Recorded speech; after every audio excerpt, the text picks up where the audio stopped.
Hello guys, before we get to the actual video, I'd like to just quickly set it up. This was part of our 24-hour charity live stream for Child's Play. If you would like to donate or find out more about Child's Play, we'll include a link in the description below. We'll also throw in links to our social media accounts so you can follow everyone who is involved with this. With that out of the way, let's go ahead and start the video. Introduce you. So we have Chris Denios, who has been working on Tasukete Tako-san, or as is known in English, Save Me Mr. Tako, for several years now. Initially starting as a celebration for the Game Boy's anniversary, Chris has now put in the final touches on his game and should be announcing a release date and a platform in the near future. Having personally demoed it twice at Bit Summit, I'm super excited to finally get my hands on this title. The Game Boy was my first real Nintendo system that I owned, and the graphics and gameplay of Chris's game looks like it'll satisfy that nostalgic itch that I have. Please help me in welcoming Chris. Hi. Hello from France. Yeah, it's a little early for you, right? Oh, it's 10 a.m. Oh, okay. What, 8 a.m.? No, Ah. 10. Well, it's for me 10 a.m. as well, so it's also early for me. Okay. Well, I think the European slot or the European time slot is coming to us now, to Jaws Gaming. Yeah, we'll be having a lot more Europeans on. We'll have one more person based in Japan coming on, Liam Edwards. He'll be coming on in about an hour from now. But yeah. Okay. So, should we show off the things that you sent me first, or do you want to do the interview first? If we can do both in the same time, it's okay, but as you want. Okay. Is there anything in particular that you want me to show off first? Or you can show the gameplay footage, maybe. I'm sorry, can you say that one more time? Maybe you can say the gameplay footage first. Gameplay footage. Okay, I think he meant that. yeah, the Tako-san footage? Yes. Okay, just 1 second.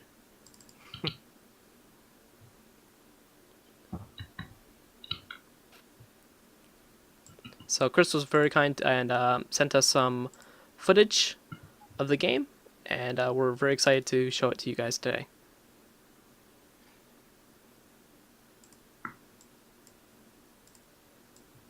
Let me just adjust this a little bit. Okay, and we're going to start the gameplay footage. Okay.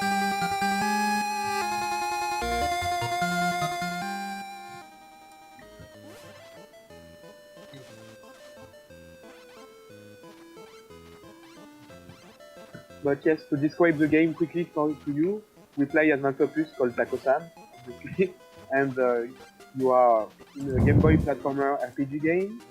So there is a lot of story. The game has a lot of cutscene, levels, dungeons, and you play that octopus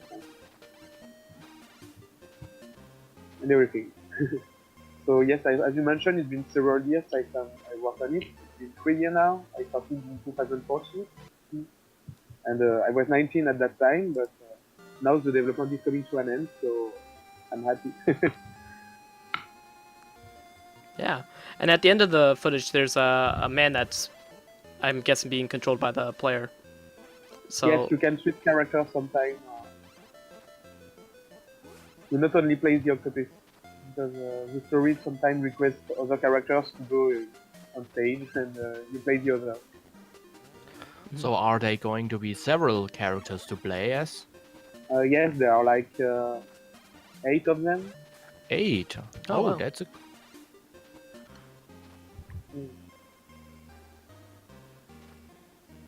yeah, every time. And, Go ahead. I'm sorry. Go ahead. okay, I was going to tell you about the power system, like he was taking a hat. So, like in a Kirby game, you have several powers. So there are 50 hats in the game, and every hat is a different power that you can find somewhere in the story, like in the dungeons or in towns or in side quests.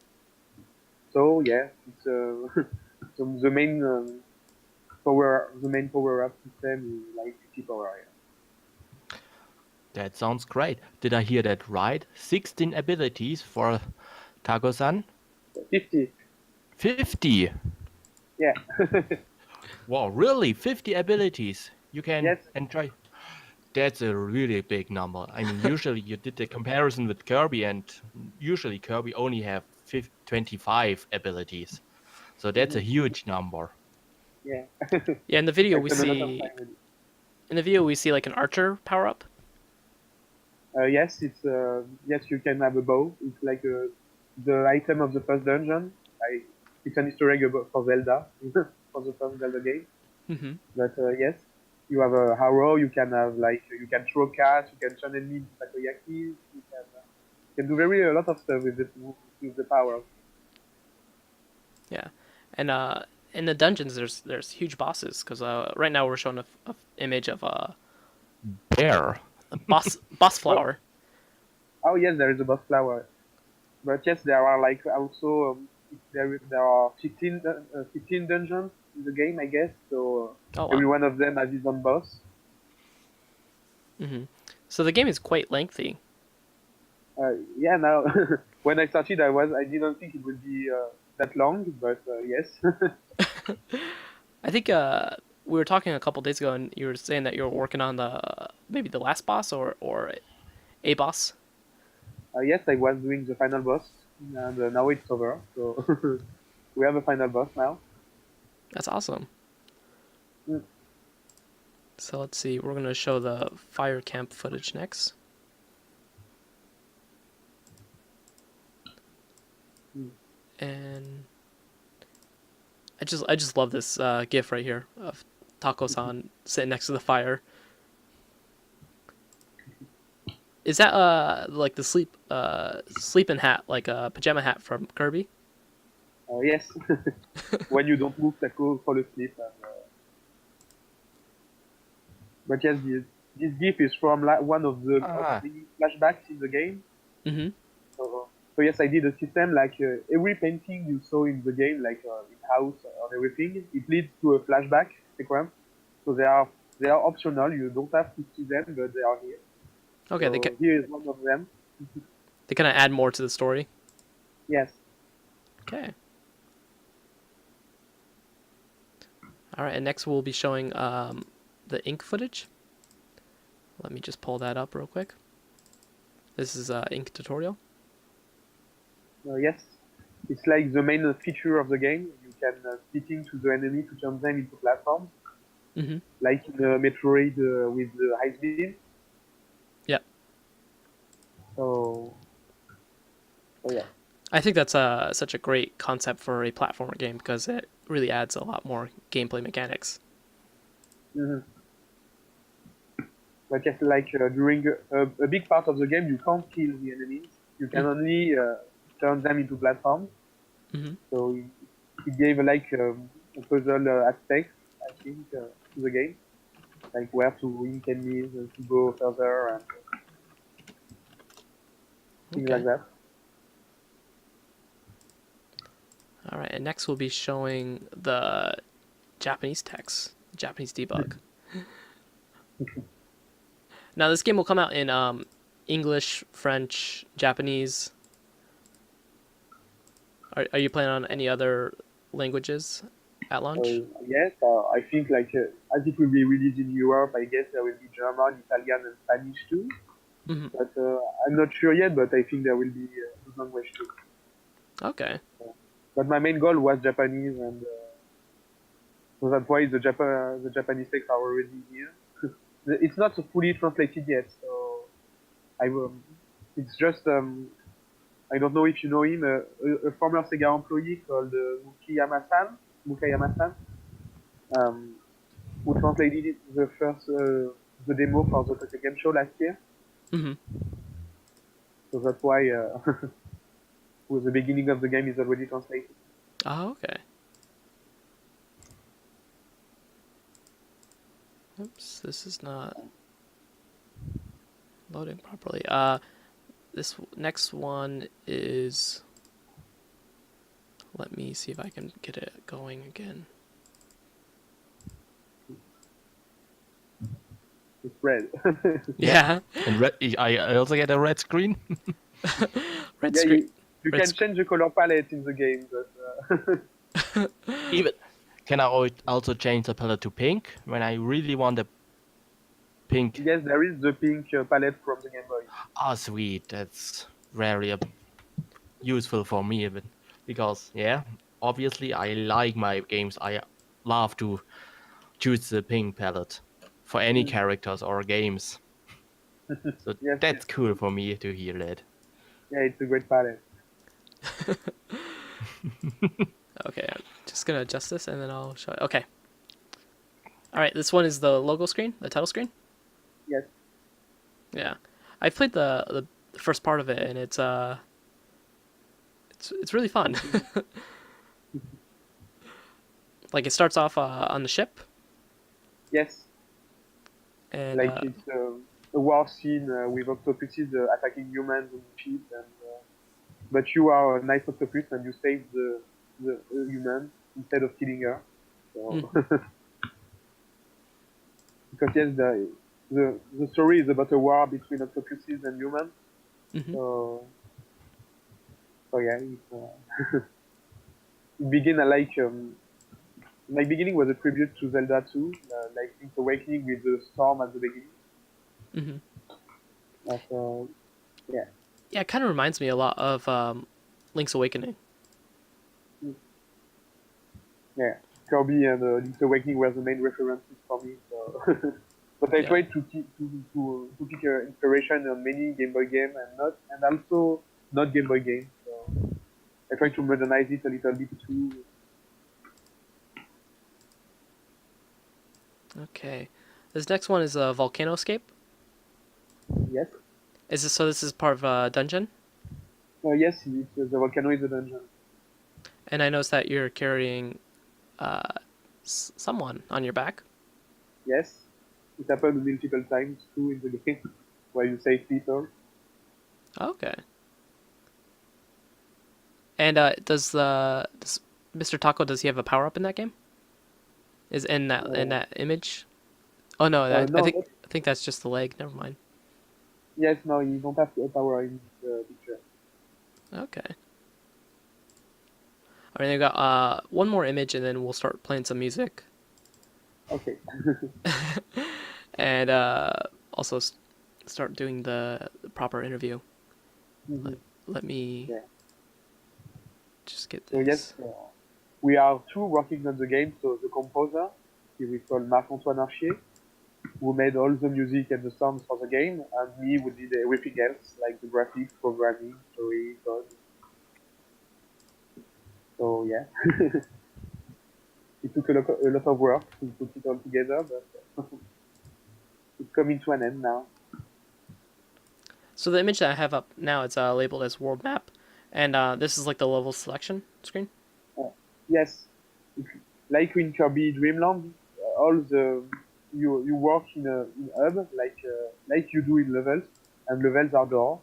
Some Hmm. doors are levels, others are songs, and others are dungeons. You can go everywhere from hub to hub. So each world is a hub, in fact. So like here is the world one hub. Hmm. Okay.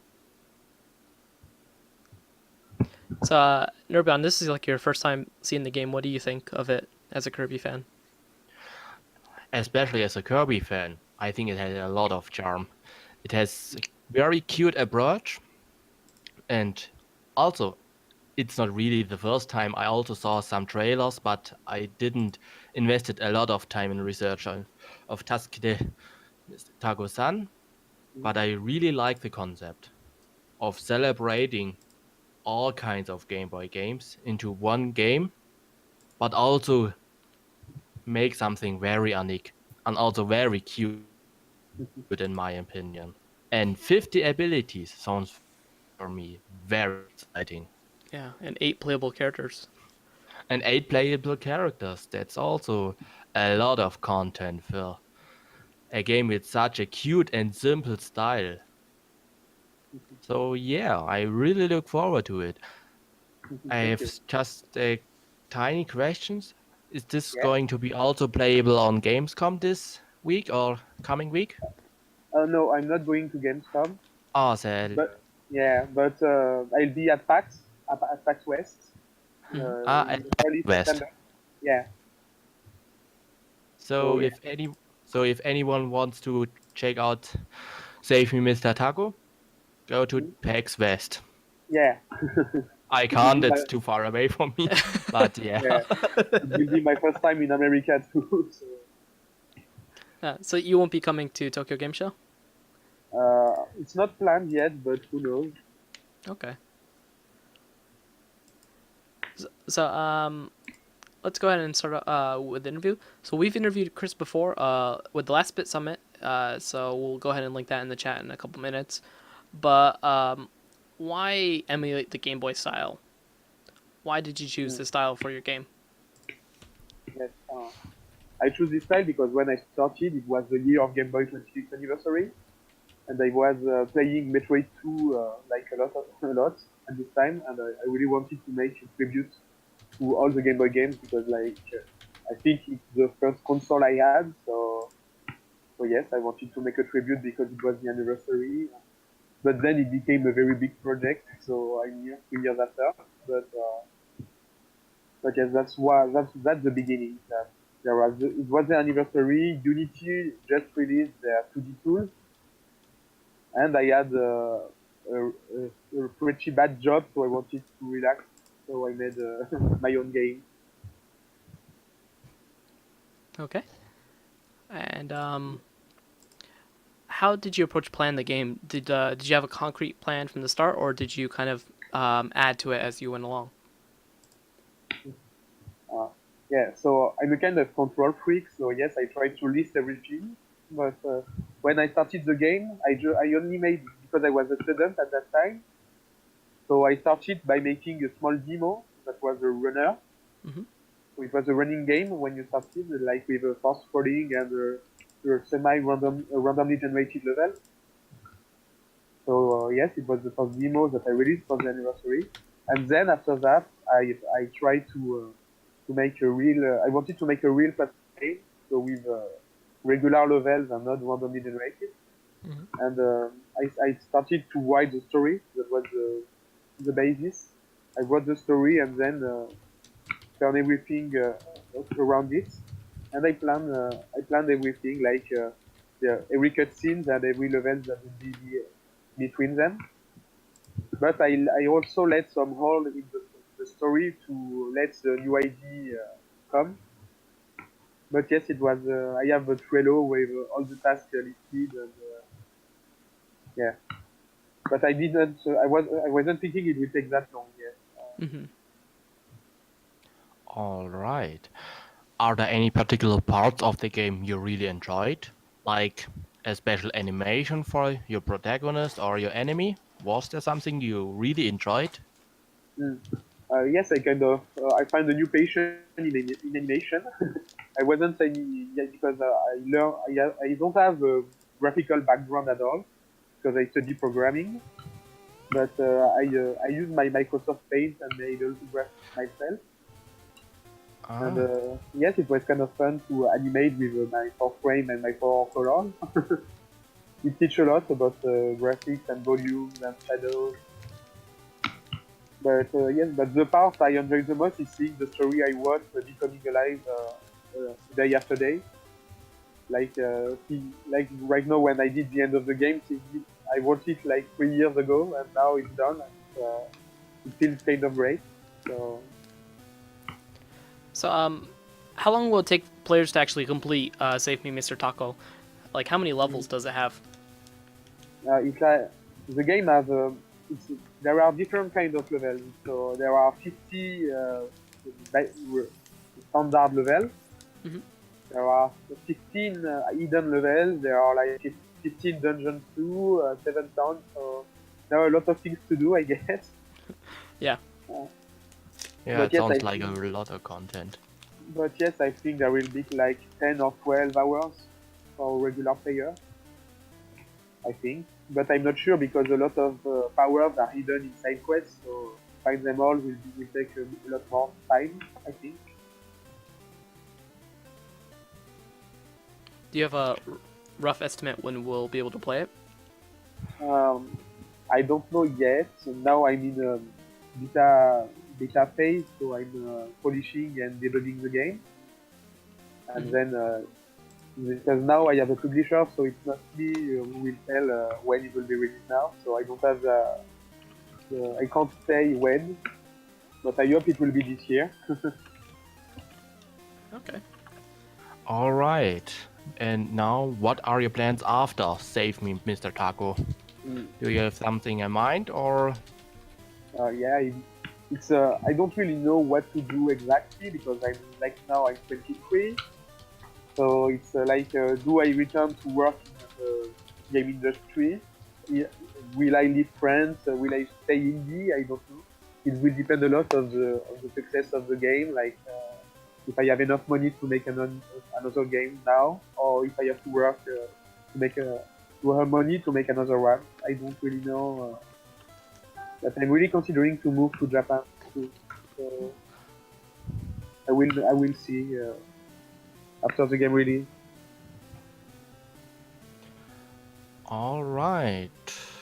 But I also have idea for a sequel. All right, so we have a couple more minutes before we start our next thing. If anyone would like to ask a question to Chris, we can go ahead and forward that to him. Mm-hmm. Because we have currently 14 viewers. I think most of them are asleep. Ians are... Some are might sleeping still. Alright. Ask that, but we can ask that again. Why again the Game Boy art style? It's because of the Game Boy 25th anniversary. In the love and appreciation of Game Boy, yeah. It was a good exercise too as for graphic artist, like learning how to make a world universe with only 4 colors. So it was also a training session for me to become better at pixel art. Alright, yeah. Training is also important for art styles, or for your artistic capabilities. I know that too well. So, and I personally think you match that Game Boy style very good. Although I first even thought that it might be even a game running on a Game Boy. Like, with homebrew, would it be even possible? Yeah, it's made with Unity, so it will be hard to port it, to record it in assembly. Or I don't have that skill yet. Code in assembly. And it would be also very difficult to put all that content into a Game Boy cartridge. Yeah. I think I think that would be a little bit too much for the old Game Boy. Yeah, but I try to respect most of the limitation. Like for color, there are no rotation, no zoom in, no camera. The music are made with a tracker too. So there are true Game Boy musics who can run on a Game Boy, but yeah, there are a lot of them, so I think it's too heavy for a Game Boy. Did you have then a feeling that the Game Boy restrict you, also the Game Boy style restricted you in your creative freedom, or do you think, no, that's the way I wanted to do it, that's the restriction I need? Yeah, I think I needed them, it stimulated me a lot. To be free, it was like a kind of freedom because there are a lot of things that players expect in a game now that they don't expect in the game of this era. So in a way, I think I was more free because I can do. It was a style where I can do what I want exactly. So. So the restriction gives you a different kind of freedom. Yeah, I think so. It was the perfect style for the story I imagined and to make it all match together, like the gameplay ID, the story, the way to tell the story, and the powers, everything. So yeah, I'm pretty happy to have chosen this as style. It was the right time to do it. Alright, at least even our viewer think the game looks very great. I mean, even Lime Shade? Do I read it right? I think so. Lime Shade he doesn't also have a question, but he also wanted to compliment on your game style. Thank you. So, and I think it's only a minute left or so. And next we have the ARMS tournament coming soon. First, we want to say thank you, Chris, for coming by, Thank you showing for us having your. me. Yeah, hope you liked your stay here. Yeah. And I think Push and I liked it also very much to hear something new about your new game, about Tako-san. I think I said it right. I'm not really Japanese, but at least You got close. I got lost. Yeah. That's a relief for me. That's a relief for me. Yeah. All right. I'm really looking forward to seeing Tasukete Tako-san, and I wish you the best of luck with its launch. Thank you. Which I also wish you as well. We'll Yeah, go ahead and link your Twitter into the chat real Yeah. quick. Mhm. And Yeah. you, is that the best way There that we go. people can keep up to date with you and the development? Yes, the Twitter. I post all the updates on the Twitter. That's my main channel to communicate about the game. Because I have a Facebook page, but I'm not using it. Twitter. Okay. And again, thank you so much, Chris, for joining us.